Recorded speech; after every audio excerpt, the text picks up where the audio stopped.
안녕하세요. 이번 시간에는 한번 사연을 읽어보도록 하겠습니다. 노프 팀장님 안녕하세요. 잘 지내고 계시나요? 노프 팀장님과 안면이 있지는 않지만 항상 유튜브를 통해서 영상을 잘 보고 도움도 많이 받고 있습니다. 감사드립니다. 저는 이제 대학부 4학년 1학기가 종료되었고 취업에 대한 압박감이 크게 느껴지는 시기를 보내고 있습니다. 이틀 전 서울 고로 디지털단지 중소기업에 면접을 보고 왔는데 면접을 통해 제 실력이 정말 많이 부족하다는 것을 느꼈고 이것이 곧 면접 결과로 나타나게 되었습니다. 정말 마음을 가다듬고 공부에 열중하고 싶습니다. 저는 모바일 앱 개발 분야에 정말 많은 관심이 있습니다. 그 중에서도 네이티브 플랫폼에 관심이 있습니다. 방향성에 대해서 정말 많은 고민을 하고 있는데 지금까지는 자바로 안드로이드 개발을 했었습니다. 개발 실력 수준은 매우 낮은 편입니다.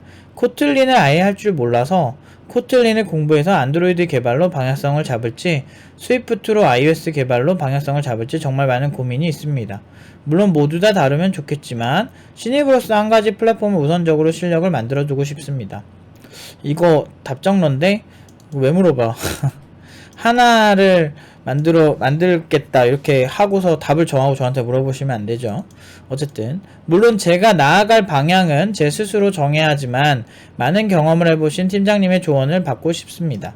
팀장님께서 올려주신 iOS 전망 영상도 보았고 많은 영상을 보았지만 그래도 직접 이렇게 메일을 통해 여쭤보고 싶어서 메일을 작성해 봅니다. 긴 글 읽어주셔서 정말 너무 감사드립니다. 일단은 제가 일단 결론부터 말씀드릴게요. 제 생각을. 지금 여기서 그렇게 실효성 있는 플랜이나 합리적인 플랜은 없어요. 제 기준엔. 제 생각은 그냥 자바, 그나마 익숙한 자바로 안드로이드 개발에 좀 익숙해지세요. 그 다음에 이제 JSP 있죠? 자바로 이제 자바 서블릿 페이지라고 하는 건데 이제 그 JSP를 활용을 해서 이제 자바 서블릿을 이용해서 백엔드 개발을 좀 해보세요. 그래서 서비스를 한번 만들어 보는 건 어떨까? 간단한 이제 서비스, 최소한 이런 느낌. 서버가 이렇게 있죠. 그리고 클라이언트, 우리 안드로이드 앱이 이렇게 있어. 우리가 이제 만든 포트폴리오가. 근데 요새 앱들 보면 테크닉이 어때요? 로그인 처리하고 받고 이런 식으로 이제 처리가 많이 되고 있거든요. 요청하고 받고 아이디 패스워드 보내고 여기서 데이터베이스 검증해서 얘 우리 회원 맞음? 오케이. 그러면은 로그인 성공. 이렇게 해서 통신을 하는 앱들이 많거든요. 요즘에 안 그런 서비스를 찾기가 힘들어. 한 5년 전까지만 해도 그래도 그렇게 많진 않았는데 지금 한 5년 지나고 나서 요즘 게임들은 대부분 소켓 통신하죠. 팀노바 7년 전부터 소켓 통신 무조건 가르쳤습니다. 왜? 이렇게 될 거 알고 있었으니까. 제가 대기업 관련해서 대기업이 항상 훌륭하지만은 않다라고 꾸준히 얘기하고 제 팀노바 친구들 대기업에 처음에 안 보내는 거 이런 얘기 막 했을 때 옛날에 그 대기업 빨아제끼는 그런 사람들은 감히 네가 이제 대기업을 욕한다 막 이러면서 되게 불쾌하던 악플 달던 사람들이 많았는데 이제 그들이 최근에 그 대기업에 안 좋은 그런 여론들을 보면서 어떻게 느꼈을지 참 꼬숩다라는 생각을 합니다.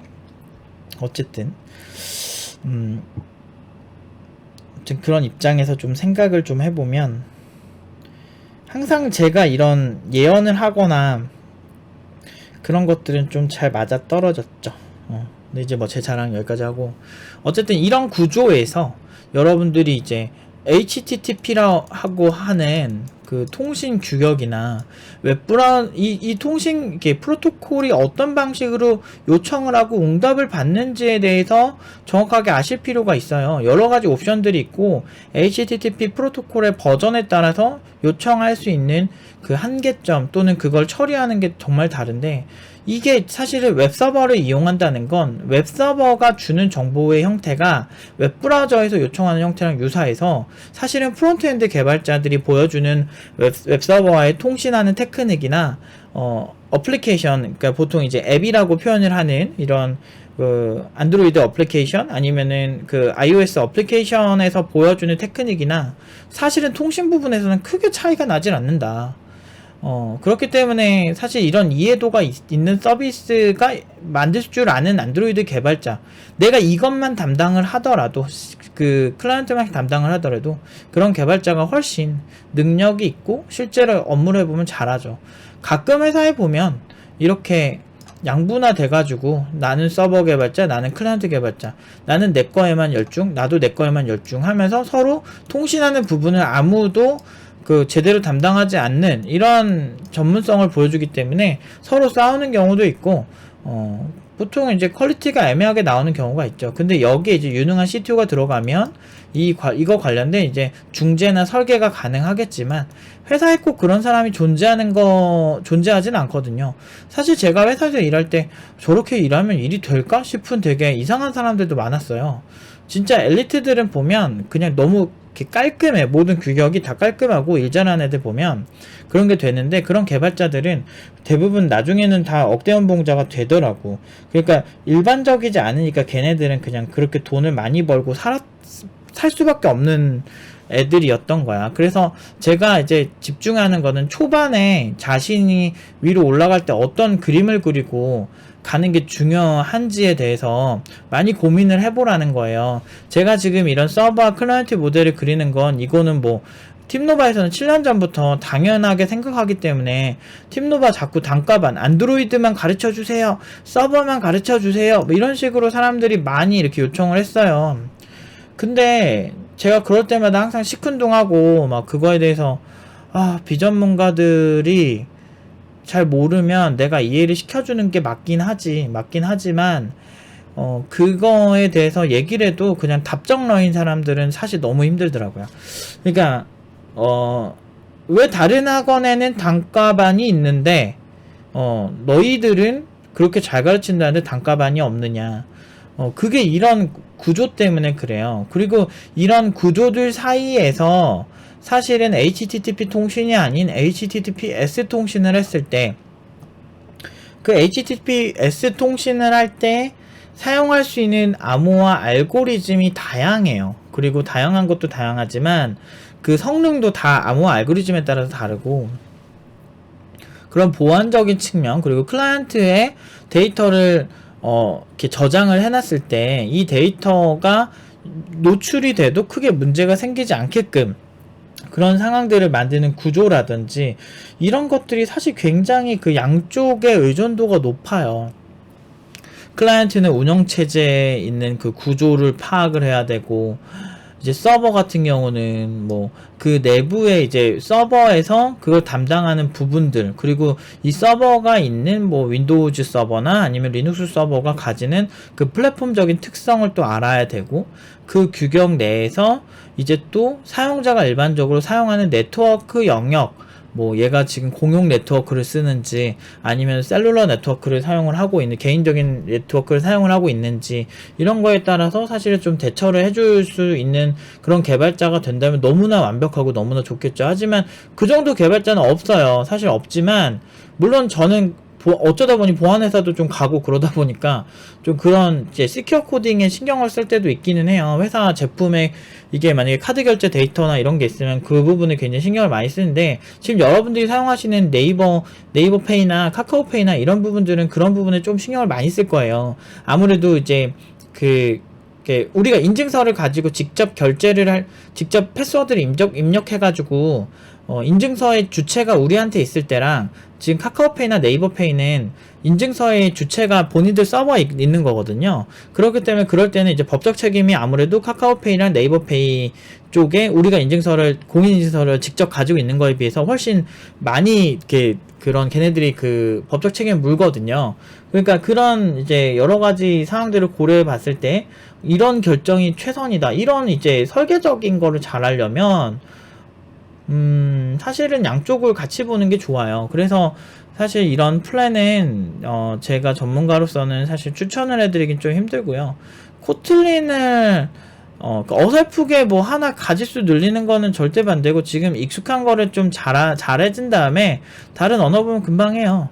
그리고 JVM에 도달하기까지, 그러니까 문법이 코틀린이랑 자바는 그렇게 많이 다른 느낌은 사실 안 들어요. 그리고 API도 쓰던 이름 그대로 쓰기 때문에 사실 뭐 그러면 양쪽 상관없다 이거죠. 오히려 그렇게 하는 것보단, 그렇게 공부를 처음부터 하기보단 자바를 좀 익숙해지고 안드로이드 좀 열심히 한 다음에, 그리고 JSP 보통 이제 JSP 같은 경우를, 보통 JSP 하면 사람들이 여기다 스프링에다가 뭐 마이바티스 써야 되고 뭐 이렇게 하는데, 저는 그럴 필요 없고요.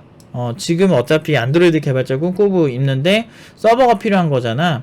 그런 정도로 공부하려면 자바 서블릿 페이지라고 하는 요 기술을 활용해서 로그인 처리도 좀 해보고, 그러면서 이제 인스타그램이나 뭐 여러가지 이제 앱들의 클론 코딩을 좀 해보는 것도 괜찮아요.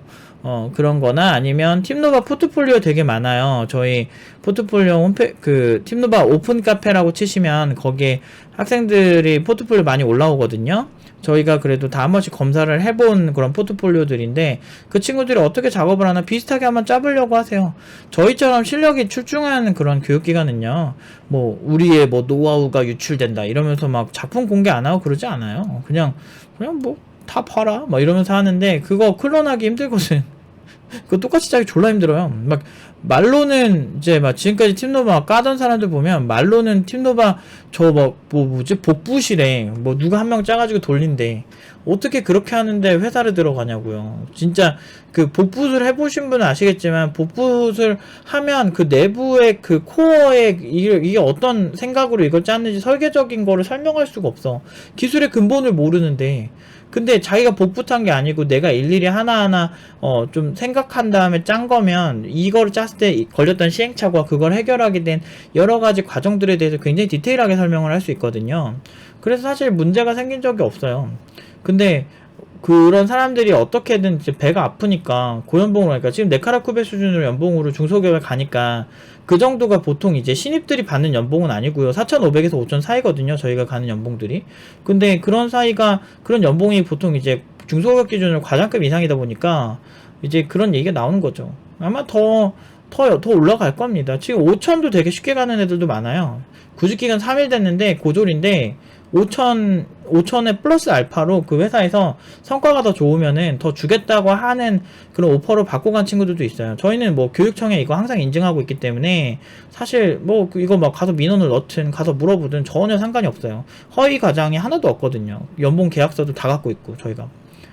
어쨌든 그 정도로 당당하기 때문에 드리는 말씀인데, 이런 제가 드리는 가이드는 그냥 일반적인 초보자들 가이드랑 그냥 급이 다르니까 제가 그냥 시키는 대로 하시는 게, 일단은 해보시고 스프링을 추가하시든 하세요. 지금 어디 가면 어설픈 그런 사람들이 상담할 때 이럴 거야. 아, 그게 안 돼요. 무조건 JSP 하면 스프링 무조건 하셔야죠. 뭐 이러는데, 스프링이라고 하는 이 프레임워크가 생기게 된 근본을 이해하려면 일단 자바 서블릿을 먼저 해봐야 되고, 그 다음에 그러니까 자바 서블릿 페이지가 탄생하게 된 배경을 알아야 돼요. 그 과정에서 디자이너와 이제 그 과정에서 뭐 JSTL이나 뭐 여러가지 이제 디자이너와 이제 개발자 협업 부분에서 문제가 생기는 부분에 대한 니즈, 왜 이렇게 이런 개발 구조를 가지게 되었는지를 이해해 본 다음에 스프링으로 넘어가면 훨씬 훌륭하게 할 수 있거든요. 근데 이제 예전에는 그게 화두였는데, 요즘은 그냥 한 세트로 그냥 시키니까 하는 것처럼 그냥 하는 거야. 근데 사실 스프링이 원래 필수까지는 아니었거든. 그리고 옛날에는 스트러치를 쓰느냐 스프링을 써야 되냐, 사실 17년 전 막 18년 전에는 그거에 대한 논쟁도 꽤 있었거든요. 둘 다 훌륭하다부터 해서. 요즘은 스프링이 대세긴 하지만, 어떤 기술의 선택에 있어서 그냥 아무 생각 없이 그냥 고르는 게 제일 최악이에요. 왜 이런 기술이 생겼는지에 대한 질문이 굉장히 중요해요. 근데 이런 얘기를 해도 사실은 훌륭한 선생님이 옆에 없으면 그거에 대해서 이렇게 습관화 시켜 주기가 좀 힘들어요. 사실 팀노바에서 정말 기술을 잘 알려주고 뭐 이런 거를 떠나서 굉장히 잘하는 게 좋은 습관, 노프 팀장이 이렇게 개발하면서 이런 습관은 정말 좋았고, 내가 본 훌륭한 개발자들의 습관이 저렇더라 하는 부분들에 대해서 굉장히 이제 좋은 부분들만 제가 좀 체득화시키려고 많이 연구를 했거든요, 지금까지. 그래서 그 결과가 매년 좋아지고 있는 거예요. 저희가 매년 거의 한 500 이상은 연봉이 오르고 있는 것 같아요, 평균 연봉이. 그러니까 그 정도가 되는 사람이 이제 말씀을 드리는 거니까 좀 새겨 들었으면 좋겠어요. 그리고 저한테 또 이런 질문을 하셨으니까, 다른 뭐 유튜브나 이런 사람 개발자들 많잖아요. 근데 저는 항상 말씀드리면 결과로 얘기하는 사람이잖아요. 근데 지금 이게 현실적이에요. 그러면은 이건 하지 말라, 스프링이나 이런 거 하지 말라 이런 건 아니고요. 이게 좀 익숙해진 다음에 필요하다면 하세요. 왜냐면 서버로서 백엔드의 역할을 하는 정도면 딱 이 정도면 충분해요. 그냥 JSP 플랫하게 좀 짜서, 일단 어차피 안드로이드 개발자 목표니까 일단은. 근데 서버와의 소통을 하는 부분도 연습을 하는 게 굉장히 중요해요. 요즘 앞으로 굉장히 중요합니다. 난 클라이언트 개발자니까 서버 절대 몰라도 돼, 이런 방식으로 가면 진짜 최악이에요. 그리고 제가 하나 좀 보여드리고 싶은 게, 지금 이제 여기서 보면 조금 안타까운 게 코틀린이다, 코틀린으로 하게 된 게 요새 워낙에 구글에서 밀기도 하고, 그 안드로이드 홈페이지 가면 코틀린을 더 위쪽에 정렬해서 보여주거든요, 예제를 보여줘도. 근데 이제 이런 거에 너무 이제 이 트렌드에 너무 덜 민감해도 되는 게, 이런 부분은 일단은 지금 현재 수요를 같이 한번 살펴볼게요.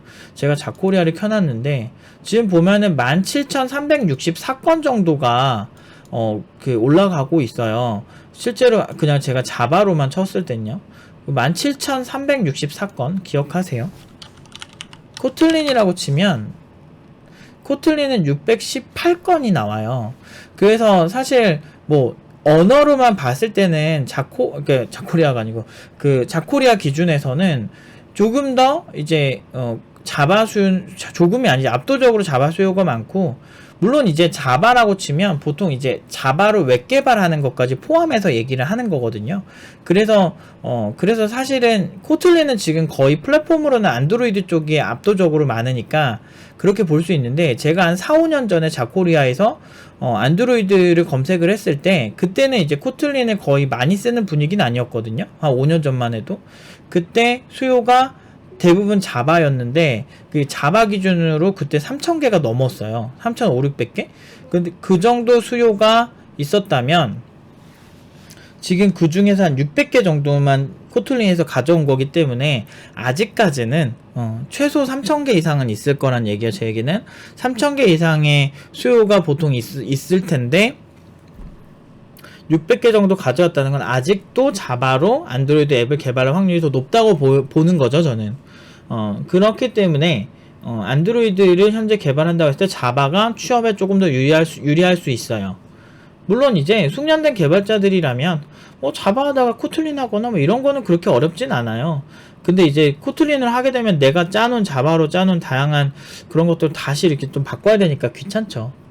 그러니까 이제 지금 구글과 오라클의 이제 소송 문제, 그리고 자바의 제로데이 취약점 문제, 여러 가지 다양한 취약점의 문제들 때문도 있고, 이제 코틀린에 대해서 꼭 코틀린을 써야 되는 이유 뭐 이러면서 검색해보면 코틀린에 대한 어떤 미사 여구와 되게 좋은 그런 것만 다들 많이 이렇게 보여주시더라고요. 근데 사실은 그럴 필요까지는 그렇게까지 압도적인 뭐 성능 차이나 뭐 이런 뭐 문법적인 엄청난 편리함 뭐 이건 잘 모르겠거든. 사실 오라클과의 소송 문제 그리고 보안적인 부분에서의 문제인데, 사실 제로데이 취약점은 코틀린이 이제 수요가 더 많아진다면 코틀린도 충분히 나올 수 있는 문제이기 때문에 글쎄요 라는 생각이 좀 들기도 해요. 그래서 저는 개인적으로 코틀린으로 안드로이드 코딩 관련 자료를 찾는 것보다 자바로 초보자가 자료를 찾을 때 훨씬 많죠. 아무래도 그 10년간은 거의 자바로 짰기 때문에 이제 관련 이제 유틸이나 관련 이제 좀 참고할 만한 소스들은 아무래도 자바가 많기 때문에 저는 자바를 더 추천을 드릴 수밖에 없어요, 현재는. 그리고 실제 수요, 국내 수요를 이제 본다고 했을 때 자바 쪽의 수요가 아직은 더 많기 때문에, 그리고 이제 웹 개발을 했을 때 바로 이제 JSP로 공부를 하실 수가 있기 때문에 그런 측면에서 괜찮다고 보고 있어요. 그렇기 때문에 자바로 하시는 것도 추천을 드리고 싶다, 이렇게 얘기를 하고 싶네요. 말하다 보니까 좀 길어졌는데 어떤 말씀 드리는지 알겠죠? 그리고 지금 iOS로 들어가는 건 좀 약간 생뚱맞긴 해요. 왜냐면은 둘 다 메모리를 다루는 방식이 조금 다른 방식이에요. 예를 들면 코틀린이나 자바 같은 경우는 JVM을 기반으로 해서 이거를 메모리를 다루는 걸 이제 기반으로 하고 있는데, 스위프트나 이런 iOS나 이런 것들이 그래도 확실히 최적화나 이런 좀 속도감이 더 빠른 게, 확실히 얘네들은 메모리를 직접 다루는 방식 취하고 있어요. 그러니까 JVM을 기반으로 해서 동작을 하는 방식이 아니기 때문에 상대적으로 엄청나게 빠른 퍼포먼스가 나올 수 있는데, 오브젝티브 C나 이런 그런 계열들의 이제 언어들의 이제 가장 큰 장점이자 단점은 메모리에 다양하게 메모리 접근 권한이 굉장히 이렇게 허술하다고 해야 되나? 그러니까 되게 시스템에 중요한 메모리까지 마음껏 들어가기도 하고 이러다 보니까 이렇게 튕길 확률이 되게 높고 그러거든요. 그러니까 숙련되지 않은 개발자들이 짰을 때, 그리고 실수할 확률이 조금 더 높아지기 때문에 스위프트 같은 경우는 그런 부분에서 많은 유틸적인 걸 추가를 했어요. 그래서 좀 스위프트를 해보는 것도 나쁘진 않은데, 지금 그래도 익숙한 초보자인데 뭐 잘하는 사람이 스위프트 한다 그러면 절대 나 말리지도 않죠. 이런 얘기 나한테 보내지도 않겠지. 걔네들은 알아서 하겠지, 자기가 하고 싶으면. 저 같은 경우도 그냥 내가 게임 개발하고 싶으면 게임 개발 좀 하다가 그냥 내 맘대로 해요. 그러니까 근데 왜냐면 내가 하는 건 별로 문제가 안 되니까. 팀노바 졸업생들도 사실 그런 식으로 해요. 그냥 이렇게, 이거 필요하다면 한번 좀 시간 주시면은 제가 1, 2주만 공부하면 금방 할 거예요. 이런 식으로 하거든요. 그 정도의 피지컬도 있고. 전공자들이 왜 포괄적으로 배우겠어요? 4년 동안 사실은 포괄적으로 다 배웠는데 이제 본인은 공부를 열심히 안 한 거지. 근데 열심히가 중요한 게 아니에요. 사실은 지금 컴퓨터공학 쪽에 대한 여러 가지 우려들이 많아요. 제가 한 가지 보여드리면, 예전에 서울대 컴퓨터공학 학과장 교수님인가요? 그분도 이제 현재 시스템으로는 굉장히 문제가 많다라고 지적을 했는데, 지금 이런 기사 매일경제 7월 8일 이거 태종이가 이제 크롤링한 기사 중에 하나인데, 졸업생 중에 한 친구가 한 기사인데, 이제 이런 좋은 소프트웨어 개발자 키우려면 교육 시스템 혁신이 먼저다라고 하면서 매일경제 기사가 나왔어요. 관심 있으신 분들은 가서 한번 보시는 걸 추천드려요. 이런 기사들도 현재 이제 교육 시스템에 대한 이제 많은 우려들을 표하고 있죠. 근데 그런 거에 있어서 사실 팀노바만큼의 결과가 나오는 곳이 없기 때문에, 저는 나름 누가 날 지지하든 안 하든 내가 굉장히 큰 일을 하고 있다고 생각을 해요. 단순히 돈에 미쳐가지고 돈을 벌고 이런 데에만 관심이 있었다면 어느 정도 팀노바 궤도 딱 됐을 때 국비지원 딱 열었겠죠. 근데 제가 지향하는 저의 삶은 뭘 하더라도 확실히 엣지 있고 남들이 쉽게 할 수 없는 경지에 올라서 그들보다 항상 최고의 개발자들 1년 반 동안 공부해서 이 정도 퍼포먼스 나는 곳이 없다는 거에 굉장히 저는 큰 자부심을 갖고 있거든요. 그리고 교육 혁신을 하고 있다는 거에 굉장히 많은 행복감을 느끼고 있어요. 어쨌든 제 입장에서는 제가 드릴 수 있는 그런 가이드로는 이게 최선인 것 같아요. 물론 어떤 일반적으로 사람들이 고정관념적으로 생각하는 교육 관련해서 많은 사람들이 비판을 하고 있는 현실이라는 거, 많은 전문가들, 그리고 저 포함해서 전 7년 전부터 깠습니다. 컴퓨터공학 지금 굉장히 문제 많다고 까고 있었고, 부트캠프들도 너무 빠른 교육을 지향하는 것들은 좀 문제가 좀 있고, 천천히 해도 어려운 건데 사실 몇 개월 만에 개발자가 나온다. 사실 그들이 개발자일까? 그들이 개발자라고 하기보다는 코드할 확률이 굉장히 높은 경우가 많죠. 왜냐하면 어쩔 수가 없어요. 기술의 근본을 모르는데 그것만 딱 외워가지고 로봇처럼 그런 테크닉만 사용하는데 어떻게 그런 사람들이 시스템을 설계를 하겠어요. 근데 그런 설계하는 사람들의 몸값이 비싼데, 그러니까 코드 하나를 전개해도 설계가 필요한데 전체적인 시스템을 아우를 때는 종합적으로 하는 게 되게 중요하죠. 그래서 자바로 저는 안드로이드 개발에 먼저 익숙해지시고, 그 다음에 코틀린 좀 해보시고, 일단은 제가 봤을 땐 안드로이드 쪽이 수요가 더 많긴 해요. iOS는 사용자의 점유율이 많이 상대적으로 덜 높기 때문에 수요가 전체적으로 봤을 때 크진 않아요. 크진 않지만 그래도 꾸준히 수요가 있고 비전이 굉장히 좋은 편이긴 해요. 그만큼 사용자들의 충성도도 높고, iOS 같은 경우는 미국 같은 경우는 iOS의 점유율이 상당히 높은 걸로 알고 있는데, 일본이나 그렇고, 근데 전 세계로 봤을 땐 사실 안드로이드가 압도적으로 높은 건 사실이라서 이제 좀 성향의 차이가 있긴 해요. 양쪽 다 너무 좋긴 해서 사실 뭘 해도 상관은 없는데, 지금 안드로이드를 이미 하셨고 완전 초보시라면 그나마 익숙한 거에 열중하시는 게 훨씬 성공 확률이 높을 것 같다라는 생각이 듭니다. 아무튼 여기까지 답변 드리도록 하겠습니다. 잘 되셨으면 좋겠네요. 또 다음에 또 영상으로 인사를 드리도록 하겠습니다. 여기까지 하겠습니다.